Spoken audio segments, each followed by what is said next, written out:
The throne room stretched higher than most species could see, carved from a single piece of black crystal that seemed to drink in light rather than reflect it.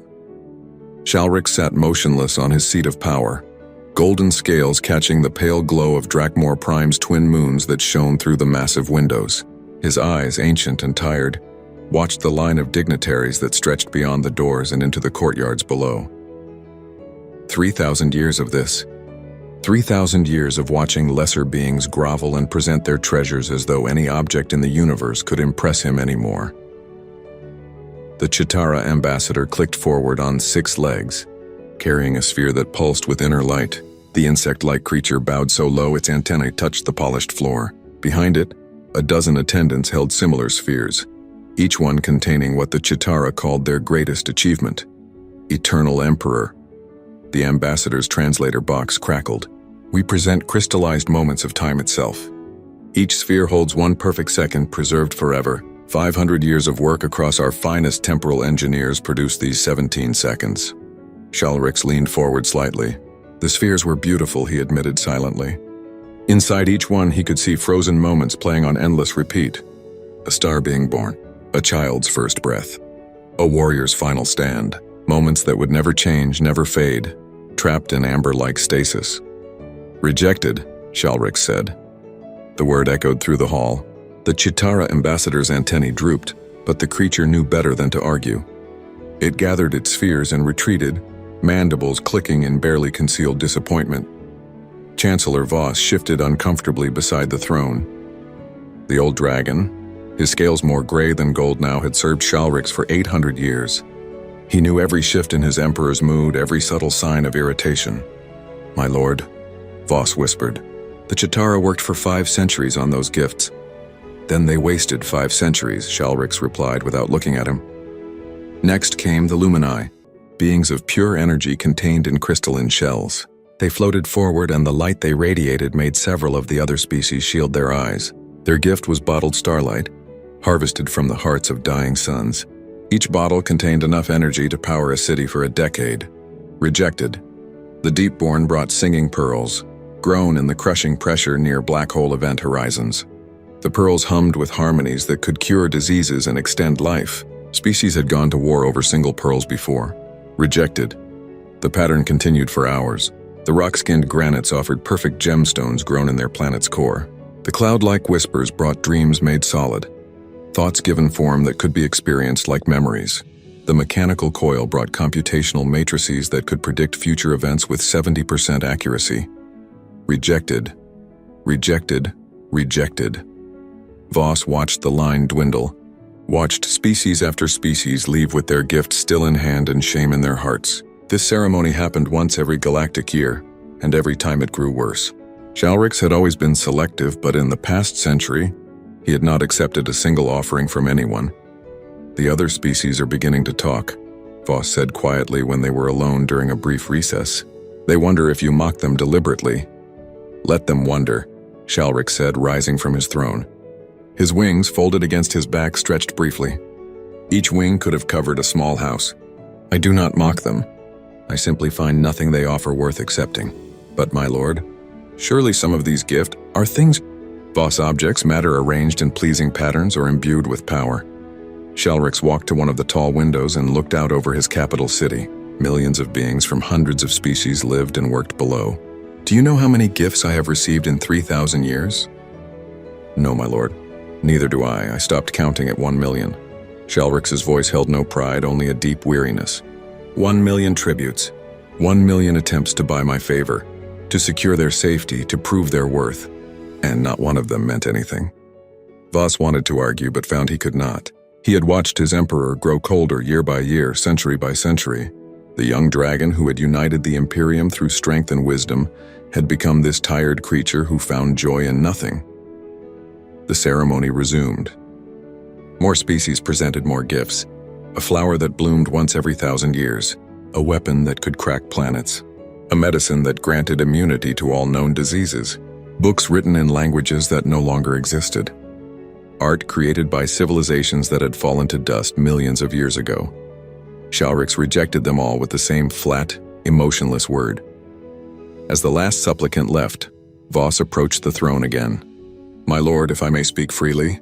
"You may. What would you accept? If not treasures, if not power, if not knowledge or beauty or rarity, what gift could possibly satisfy you?" Shalrix was quiet for a long moment. The question seemed to catch him off guard, as though he had never considered it. His ancient eyes stared at nothing, looking inward at something even he could not name. "I do not know," he finally admitted. "Perhaps nothing exists that could." That night, alone in his private vault, Shalrix walked among the rejected gifts. They filled a chamber the size of a canyon, stacked and sorted by his automated systems. Crystallized time spheres, bottled starlight, singing pearls, mountains of gold and rivers of precious gems, weapons and medicines and art beyond measure, all of it meaningless. He picked up one of the time spheres and watched the frozen moment inside. A Chitara family sharing a meal, all of them clicking happily at each other. The moment looped endlessly, the same gestures, the same expressions of contentment. Shalrix set it down carefully and walked deeper into the vault.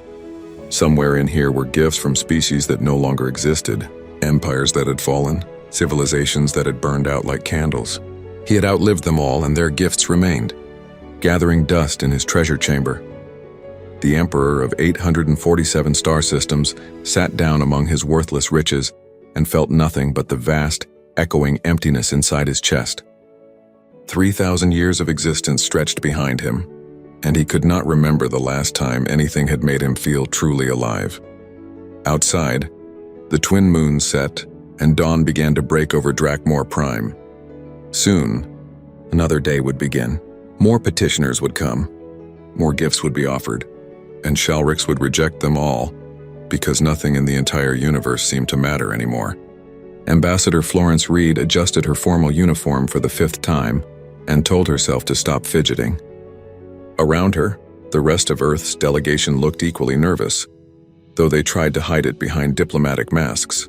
Through the viewport of their shuttle, Drakmor Prime grew larger, its dark surface broken by clusters of light that marked cities containing billions of souls. Humanity had joined the Draconic Imperium only 5 years ago. Before that, Earth had been isolated, unaware that thousands of other intelligent species filled the galaxy. First contact had been peaceful but humbling. Humans were considered a younger race, barely noticed among the older civilizations that had traveled the stars for millennia. "First tribute ceremony," muttered Director Lars Hoffman, adjusting the container that held Earth's offering. "No pressure at all." Florence smiled despite her nerves. "We just need to not embarrass ourselves. That would be a good start." The shuttle docked at one of the Crystal Spire's many ports. As they disembarked, Florence could not help but stare. The building seemed to grow directly from the planet's crust, a tower of black crystal that rose so high its peak disappeared into clouds. Every surface reflected and refracted light in strange ways, making it hard to tell where walls ended and space began. A protocol officer met them, a draconic official whose scales were deep purple. "Ambassador Reed, your delegation is expected. Please follow." They walked through corridors that made Earth's finest architecture look primitive. Other species moved past them, some barely glancing at the humans, others staring with curiosity. Florence recognized a few from her briefings. The insect-like Chitara, the floating energy beings called Luminae, dozens of species she had never seen before. "How many species are in the Imperium?" asked Dr. Sarah Kim, one of Earth's xenobiologists. 847 at last count, the protocol officer said without turning around. "Humanity makes 848. They were led to a waiting area outside the throne room. Through the massive doors, Florence could hear the ceremony in progress. A voice would speak, presenting gifts in elaborate language. Then a single word in response, rejected. Another voice. Another gift. Another rejection. "Is that normal?" Florence asked quietly. The protocol officer's expression was carefully neutral. "The Emperor is selective in his acceptances." Over the next hour, Florence listened to dozens of rejections. Species that had been part of the Imperium for thousands of years left the throne room with their gifts still in hand, looking disappointed or angry or simply resigned. "This does not look good for us," Lars whispered. Florence agreed but said nothing. Finally, their names were called. She straightened her uniform one last time and led her delegation into the throne room. The space was overwhelming. Shalrix sat on a throne that seemed carved from darkness itself. his golden scales the only source of warmth in the cold chamber. His eyes fell on the human delegation, and Florence felt the weight of those ancient eyes like physical pressure. She bowed as protocol demanded. Eternal Emperor, humanity presents its tribute, offered in gratitude for our place within the Imperium. Lars stepped forward with the container. Inside was a carefully preserved sample of Earth's biosphere in stasis. Genetic libraries containing every known species from Earth. Cultural archives with humanity's music, art, literature, and history. The finest minds on Earth had worked for 3 years to create this gift. We offer knowledge of our world, Florence continued. The story of our species and our planet preserved for eternity. Everything we are and everything we hope to become. Shalrix did not even look at the container. His eyes remained on Florence for a long moment, then moved past her as though she had already ceased to exist. Rejected. The word hit Florence like cold water. She had expected it, had been warned by other ambassadors that the Emperor rejected almost everything, but hearing it still stung. She bowed again, maintaining her composure, and led her delegation out of the throne room. In the corridor outside, Lars let out a long breath. Well, that went exactly as terribly as I feared. It could have been worse, Florence said, though she was not sure how. They returned to their shuttle in silence. As they prepared to depart, Florence looked out the viewport one more time at the crystal spire. Somewhere in that massive structure, Emperor Shalrix sat on his throne, surrounded by rejected gifts and eternal loneliness. She wondered what it must be like to be so powerful that nothing in the universe impressed you anymore. While the delegation returned to Earth's embassy station, another human ship orbited Drakmor Prime. The new harbor was a refugee transport, its hull scarred from hard use. Inside, 347 children waited for their futures to be decided. Danny Oakes sat by a viewport in the children's section, watching the planet below. He was 9 years old, small for his age, with dark hair that never seemed to stay neat and eyes that took in everything around him. In his lap sat a worn backpack containing everything he owned in the universe. "Danny, you need to eat something," said Ms. Rachel, one of the ship's caretakers. She held out a ration bar. "Not hungry," Danny said quietly. Ms. Rachel sighed but did not push. She knew Danny's story. 6 months ago, he had lived with his parents on Talos 7, a small farming colony. Then the colony's sun had released a massive solar flare, giving them barely 2 hours to evacuate. Danny's parents had made sure he got on a shuttle. They had not made it themselves. Since then, Danny had been on the new harbor, one of hundreds of orphans being transported to stations where they would be assigned to new families or work programs. He was too young for work, but old enough that most families preferred younger children. His future probably involved a group home on some frontier station, then an apprenticeship on a mining colony when he turned 12. He tried not to think about it. "We get to visit the planet tomorrow," Ms. Rachel said, trying to sound cheerful. "The Imperium has a program where refugees can take guided tours. You will get to see the Crystal Spire Gardens." Danny nodded but said nothing. He had learned that adults liked it when you seemed interested in things even when you were not. That night he pulled out his sketchbook from his backpack. It was half filled with drawings. His parents, his house on Talos 7, the flowers that grew in their garden. He spent hours with his colored pencils, trying to capture memories before they faded. Around him, other children slept or talked quietly. Most had similar stories: lost families, lost homes, lost futures. The new harbor was a ship full of children who had nowhere else to go. Danny turned to a blank page and started drawing the planet below. He did not know much about Drakmor Prime except that it was important, the capital of something huge. He drew the dark continents and the lights of cities, adding stars around it because stars made everything look better. "That is pretty good," said a voice. Danny looked up. Another boy, maybe a year older, looked over his shoulder. "Thanks, you draw a lot?" "Yeah, my mom taught me. She was an artist, was?" Danny looked down at his sketchbook. "She did not make it off Talos 7. The other boy was quiet for a moment. "Sorry, my dad did not make it either. Station accident." They sat together in silence, 2 orphans among hundreds, while the new harbor orbited a planet neither of them would ever call home. Danny went back to his drawing, adding more details to the planet, trying to make it perfect. Drawing made the hurt smaller, made the world make sense in ways that nothing else could. Tomorrow they would visit the surface. Tomorrow he would see the famous gardens. Tomorrow was something to look forward to, even if his future felt empty beyond it. He drew until his eyes grew heavy, then carefully put his pencils away and closed the sketchbook. Outside the viewport, Drakmor Prime turned slowly, indifferent to one small human boy and his simple drawings. The gardens surrounding the crystal spire had been grown over 2,000 years, carefully cultivated by specialist gardeners from a dozen different species. Trees from worlds across the Imperium grew in impossible harmony. Their leaves colors that Earth had no names for. Flowers released scents that could make you remember your happiest moments. Water flowed in streams that defied gravity, flowing upward in gentle spirals before raining down in musical patterns. Danny had never seen anything so beautiful in his life. The tour group from the new harbor moved slowly along the marked paths, their guide explaining the origin of each plant in a bored voice. Ms. Rachel counted heads every few minutes, making sure no one wandered off.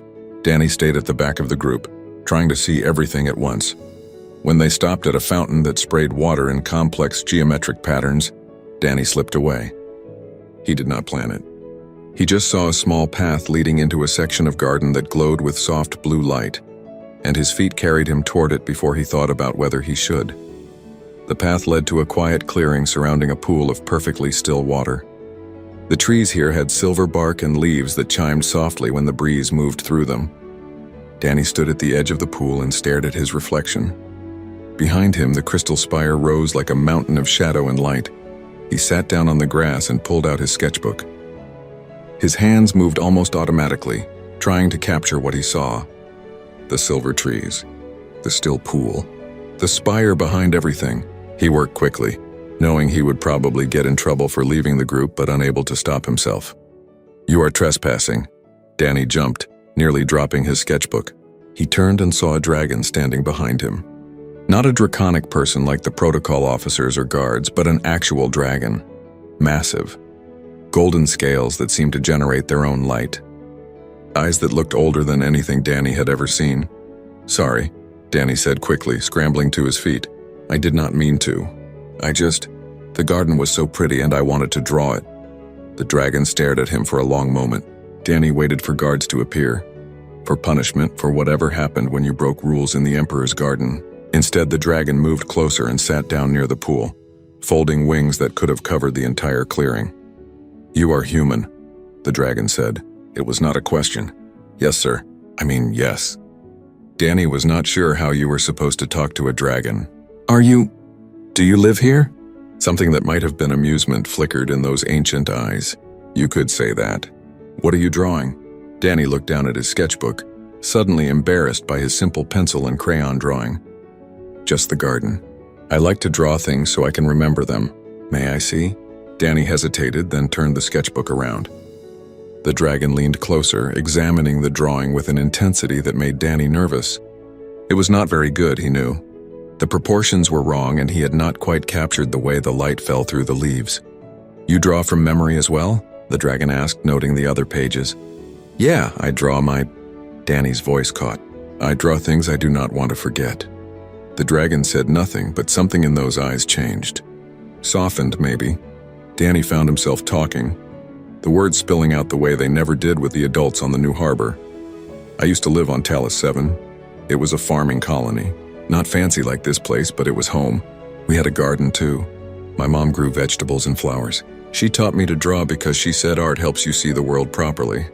Danny flipped through pages, showing sketches of his house, his parents, the fields of Talos 7. Then the sun did something bad. A flare, they called it. We had to leave really fast. My mom and dad made sure I got on a shuttle, but He could not finish the sentence. "They did not survive," the dragon finished gently. "No." Danny wiped his eyes quickly. "So now I am on the new harbor. It is a refugee ship. They are going to find somewhere to put us. Probably a group home, then maybe a mining colony when I am older. That is what happens to kids with no families. You have no one? Just other kids like me. And the caretakers, but they have too many of us to worry about." Danny looked up at the dragon. "You are a really good listener. Most adults just tell me it will be okay and then leave. But you actually let me talk." The dragon was quiet for a long moment, those ancient eyes studying Danny with an expression the boy could not read. "What is your name?" Danny Oaks, what is yours?" "Shalrix." The name meant nothing to Danny, he just nodded. "That is a cool name. Sounds important." "Some would say so." Shalrix looked toward the crystal spire. "Do you like it here? On this planet? It is the prettiest place I have ever seen, but I probably will not come back. We only got this tour because the Imperium has programs for refugees. Tomorrow we go back to the ship and wait to find out where they are sending us." Danny looked down at his drawing. "That is why I wanted to draw it. So I can remember." Distant voices called out. Danny Oaks!" Ms. Rachel sounded worried. "I need to go," Danny said quickly. "I am going to be in so much trouble." "Wait." Shalrix's voice stopped him. "You said you draw things to remember them. To thank me for listening, for letting you sit in my garden, may I have one of your drawings?" Danny blinked in surprise. "Really? I mean, they are not very good." "I would like one nonetheless." Danny flipped through his sketchbook looking for something worthy of giving away. Most of the drawings were of Talus 7, too precious to part with. But the one he had just made, of the garden and the spire, that was new. Carefully, he tore it out of the book. "Here," he said, handing it to Shalrix. Thank you for being nice to me."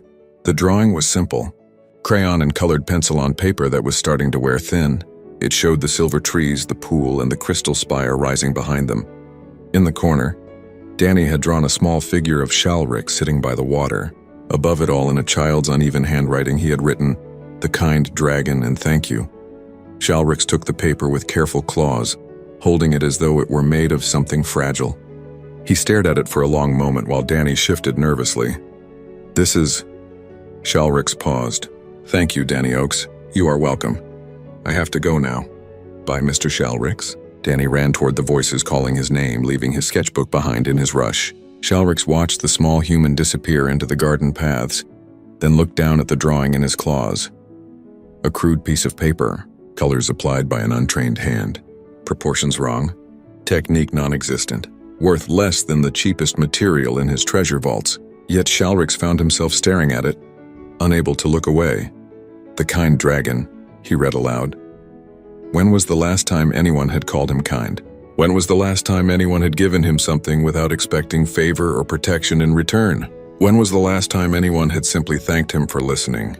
Guards approached through the garden, attracted by the commotion. Voss was with them, looking concerned. "My lord, is everything all right? We heard there was a trespasser." "There was," Shalrix said, carefully rolling the drawing. "A small human child who got separated from his tour group. He has been returned to his caretakers.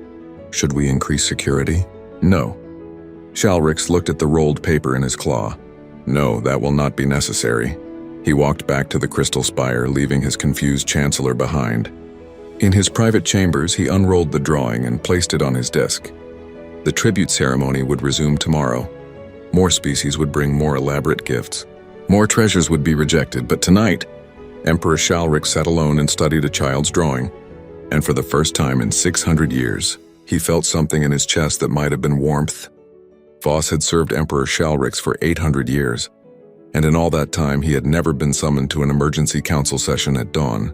Yet here he stood, along with 12 other high-ranking officials, all looking confused and concerned as they gathered in the council chamber. Shalrix entered without ceremony, carrying a rolled piece of paper. He placed it carefully on the table and looked at each council member in turn. "I am accepting a gift," he announced. The silence that followed was absolute. Then everyone started talking at once. "My lord, which species? The crystallized time? The bottled starlight? Did one of yesterday's delegations impress you?" Shalrix raised one claw and silence fell immediately.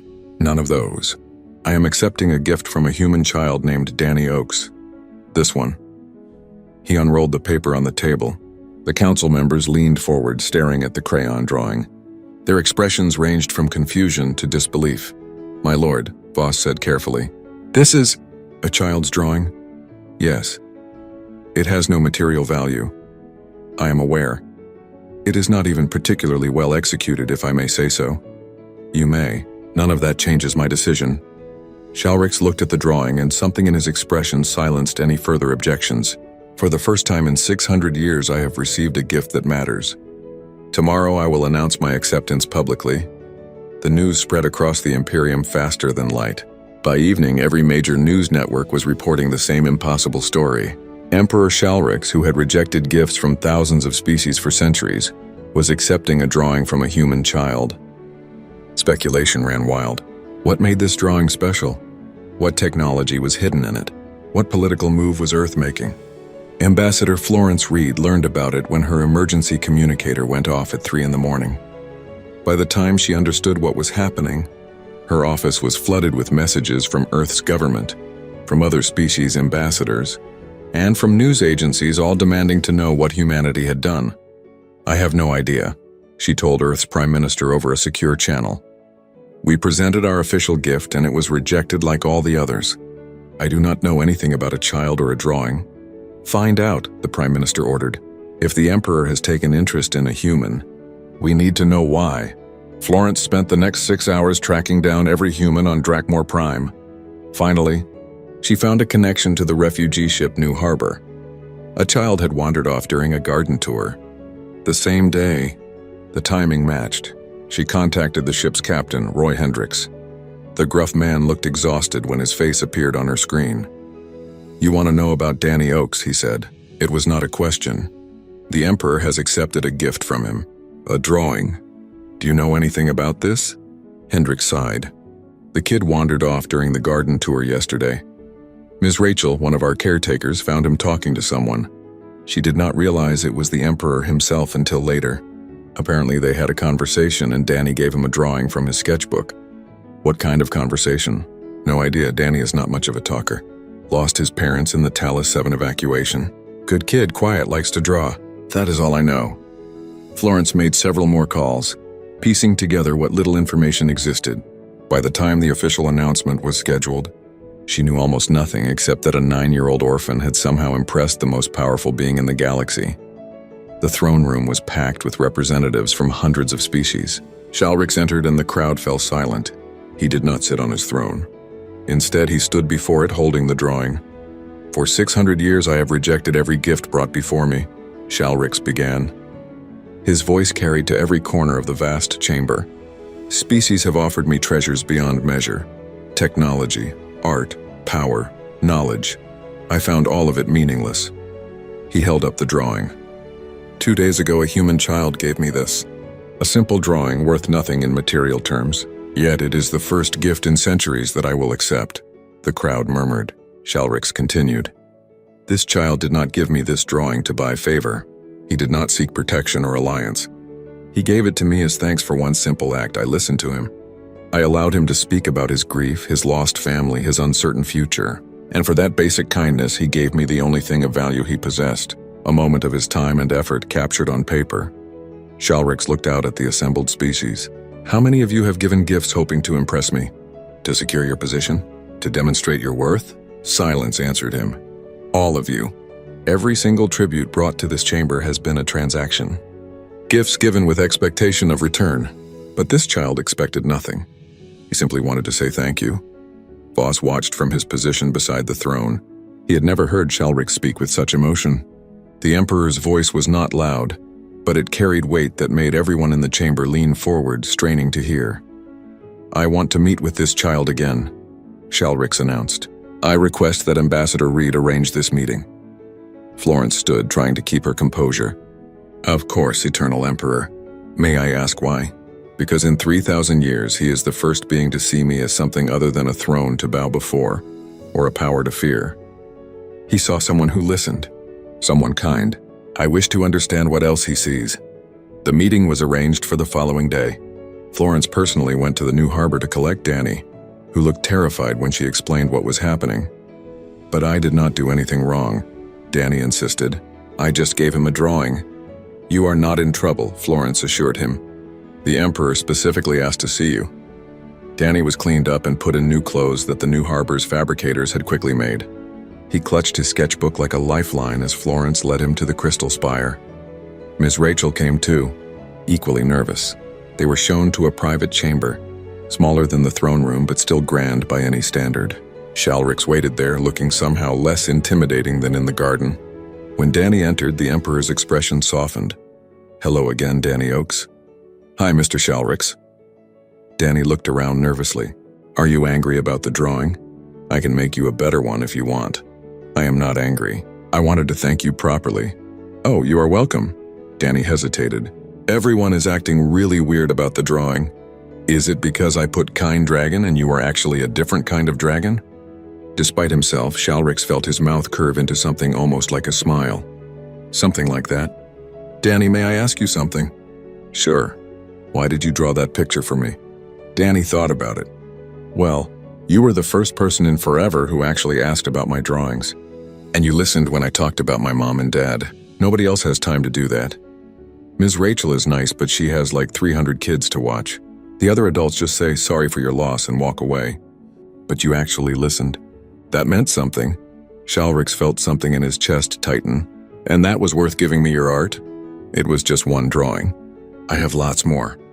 Danny opened his sketchbook. See, I draw all the time. It helps me feel less alone. Alone, Shalrix repeated quietly. Yes, I understand that feeling. You do? But you live in this huge place and everyone knows who you are. Being known is not the same as being understood. Danny, I have lived for 3,000 years and until yesterday, I could not remember the last time someone gave me something without wanting something in return. Danny looked up at him with those two old eyes that had seen too much loss. That sounds really lonely. It is. They sat in silence for a moment. Then Danny said, if you want, I could draw you something else sometime. Just because, not for any reason.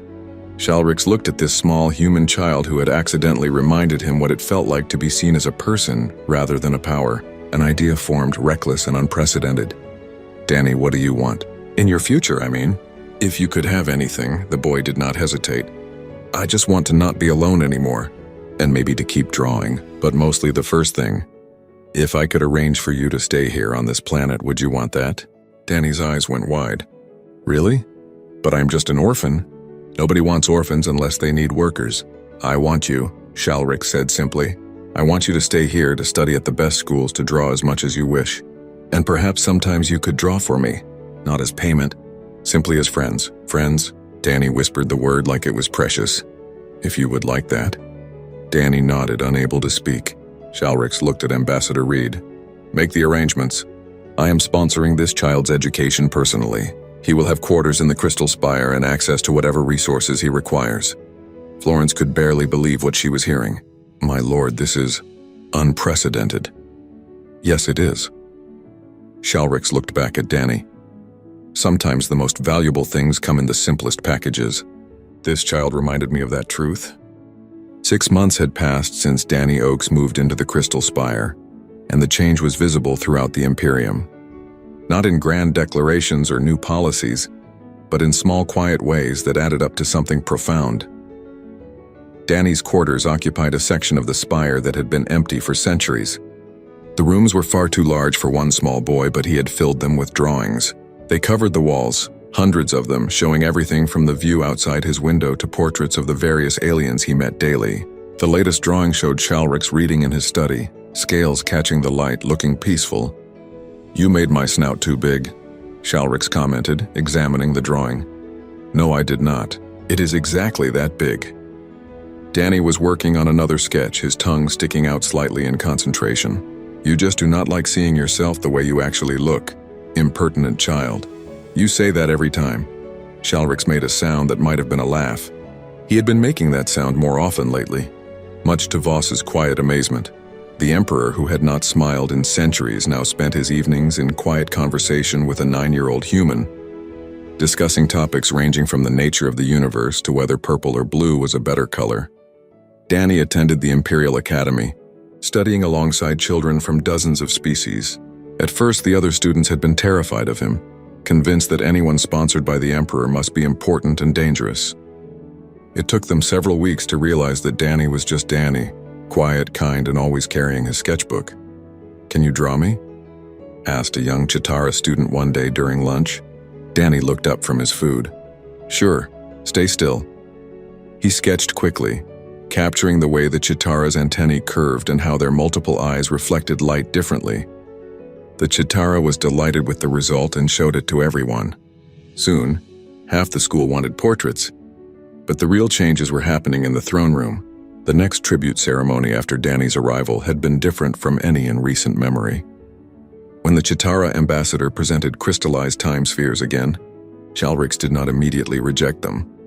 "Tell me about the process," Shalrix said instead. The ambassador's antennae shot up in surprise. "My lord? You said these took 5 centuries to create. I wish to understand how." And so the Chitara explained. The delicate temporal engineering. The patience required. The dozens of artisans who had devoted their lives to capturing single perfect moments. Shalrix listened to every word, and when the explanation finished, he accepted one of the spheres. "For the dedication shown in its creation," he said. News of the acceptance spread like wildfire. The Chitara delegation left in a state of shock and joy. They had been trying for 300 years to have a gift accepted, the pattern repeated with other species. The Lumini brought bottled starlight again, and this time Shalrix asked about the star divers who harvested it, risking their energy forms in the hearts of dying suns. He accepted 3 bottles and requested to meet the divers personally. The Deepborn brought singing pearls, and Shalrix spent an hour listening to their harmonies before accepting the one whose song resonated with something deep in his chest.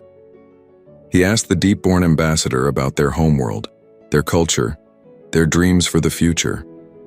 Voss watched these changes with a mixture of relief and wonder. "My lord, may I speak candidly? Have you ever done otherwise?" Shalrix replied, not looking up from the report he was reading. "You have changed since the boy arrived." "Have I?" "You know you have. The entire Imperium has noticed. Some are calling it the softening, others the awakening. The betting pools cannot decide if this is permanent or temporary." Shalrix set down his report and looked at his old friend. "I spent 600 years rejecting everything because I could see only the material value of gifts. I forgot to see the beings behind them, their effort, their hope, their desire to be acknowledged as more than subjects. And Danny reminded you of this?" "Danny saw me. Not the Emperor, not the power, just someone who listened when he needed someone to listen. That simple act of recognition changed something in me." Shalrix stood and walked to the window. 3,000 years old and a 9-year-old child taught me how to see again. Evening found Shalrix in Danny's quarters, where the boy was working on a painting with brushes a Lumine artist had given him. The painting showed the throne room, but not from any angle a normal viewer would see. It was from above looking down, showing Shalrix surrounded by representatives from hundreds of species, all of them connected by threads of light. "What is this one called?" Shalrix asked. "Connection," Danny said simply. "It is how I see this place. Everyone connected to everyone else, with you in the middle holding it all together." Shalrix studied the painting quietly. "That is not how I have seen it. I always thought I stood apart, above. Maybe you used to, but not anymore." Danny added more gold to Shalrix's scales. "You know what is weird? When I first got here, I was so scared. I thought I would be alone forever. But now I have friends at school and you and all these people who actually care. You gave that to yourself, Danny, by being who you are. Maybe, but you helped. You showed everyone that it is okay to be kind." Danny set down his brush. "Can I ask you something?" "Always. Why were you so sad before? I mean, you had everything. This huge palace, all the power, everyone listening to you. What made you so lonely?" Shalrix sat down, folding his wings carefully. "Having everything is not the same as having something that matters. For centuries, everyone who approached me wanted something. Protection, favor, alliance. No one wanted simply to know me. After enough time, I forgot what that felt like.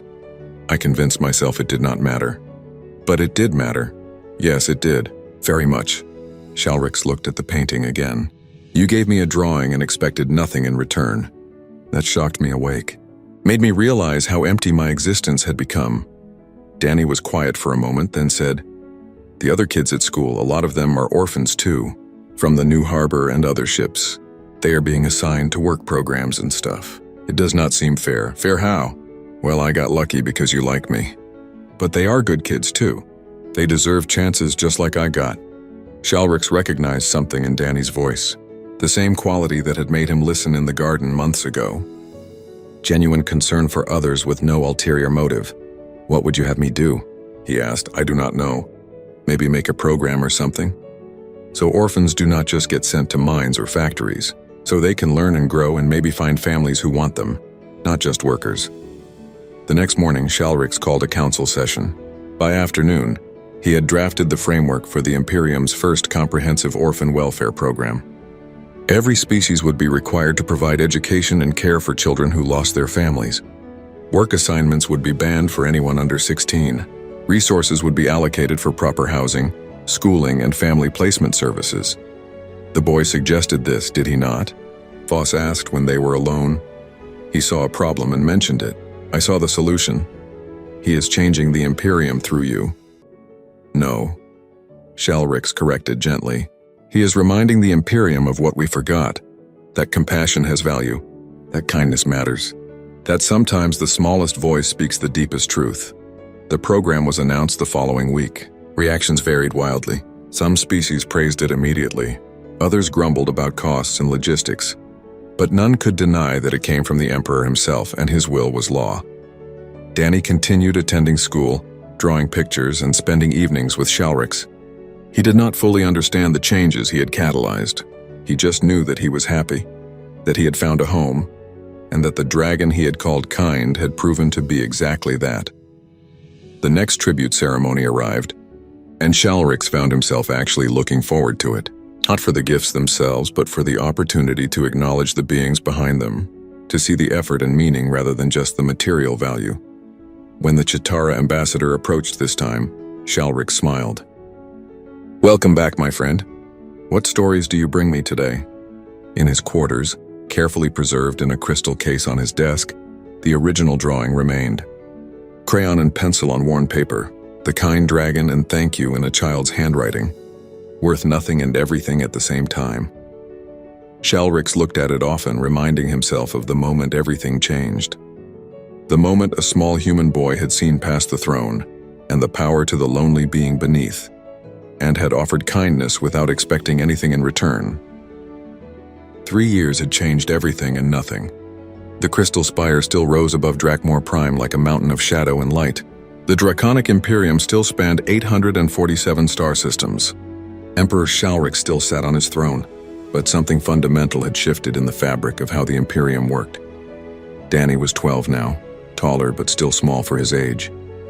His quarters in the Crystal Spire had expanded to include a proper art studio, where he worked with materials from across the galaxy. His drawings had evolved from simple sketches to sophisticated works that galleries requested to display. He always refused, preferring to give his art to friends or to Shalrix, who had an entire wing of his private chambers dedicated to Danny's work. The Imperial Academy had awarded Danny early admission to their Advanced Diplomatic Studies program.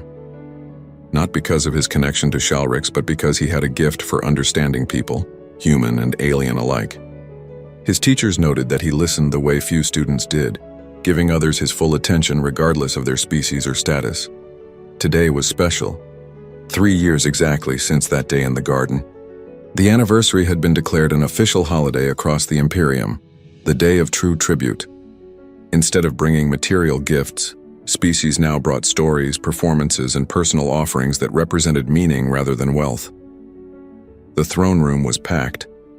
Delegates from every member species had come to participate in the transformed ceremony. The atmosphere was completely different from 3 years ago. Where there had been nervous formality, now there was genuine warmth. Species mingled freely, sharing food and conversation. Shalrix entered with Danny walking beside him. The sight had become familiar to the Imperium, but it still drew smiles. The ancient dragon emperor and the young human boy, an unlikely pair that had changed the galaxy.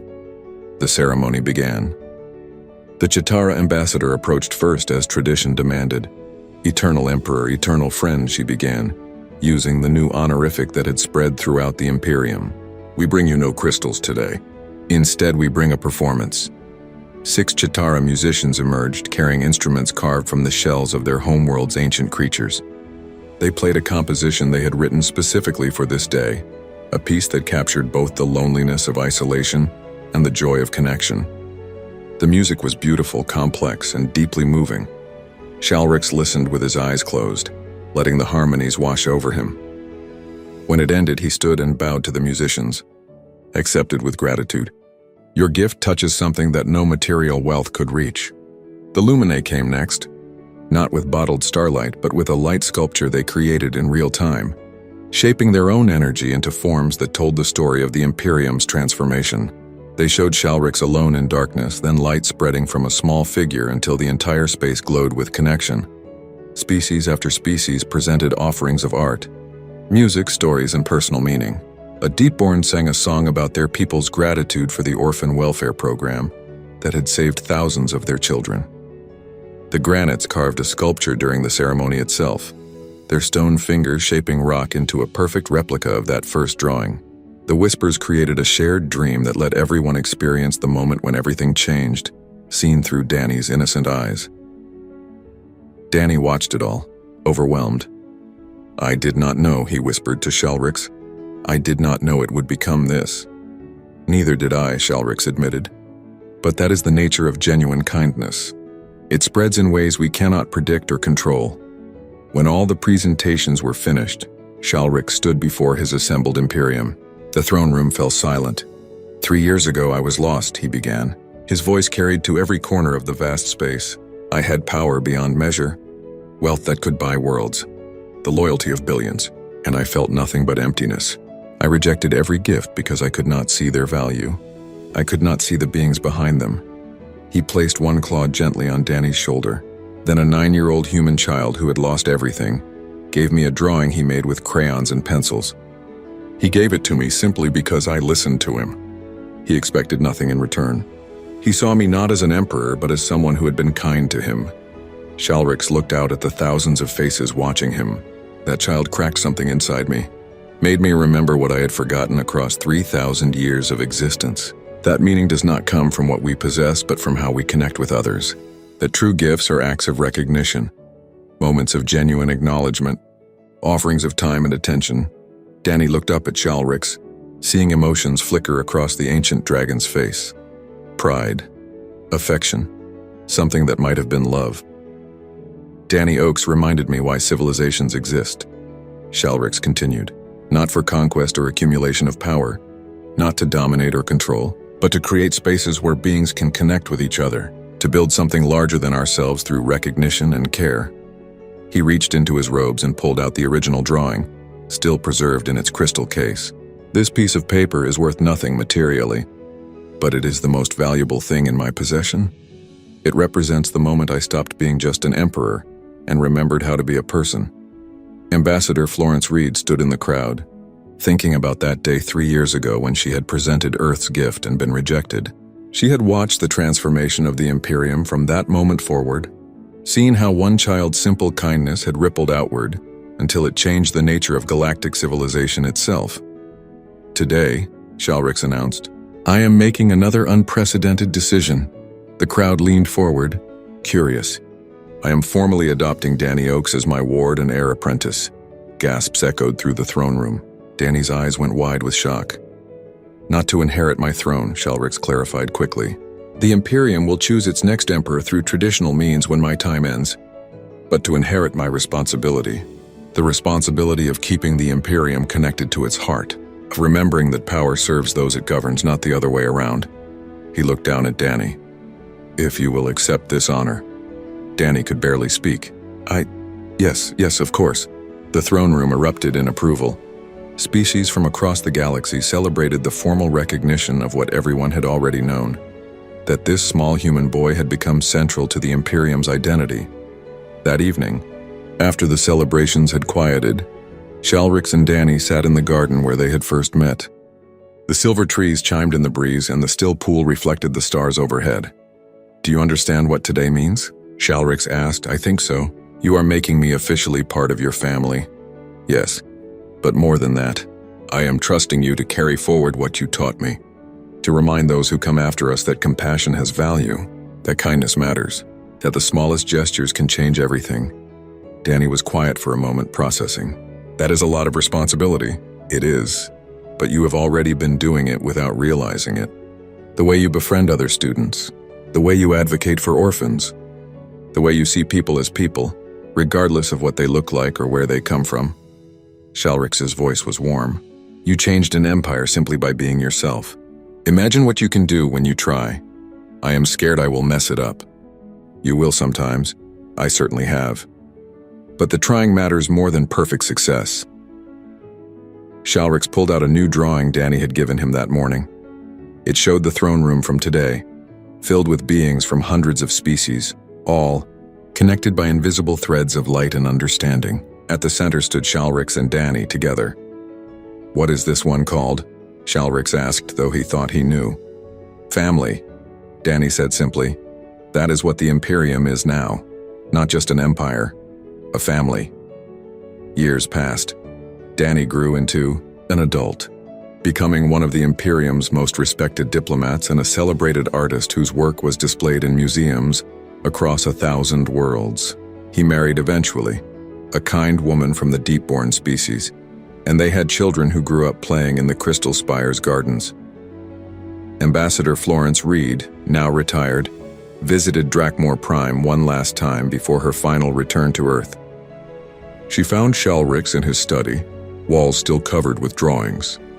Many were Danny's, but now there were also crude sketches from Danny's children, drawn with the same crayons and pencils their father had once used.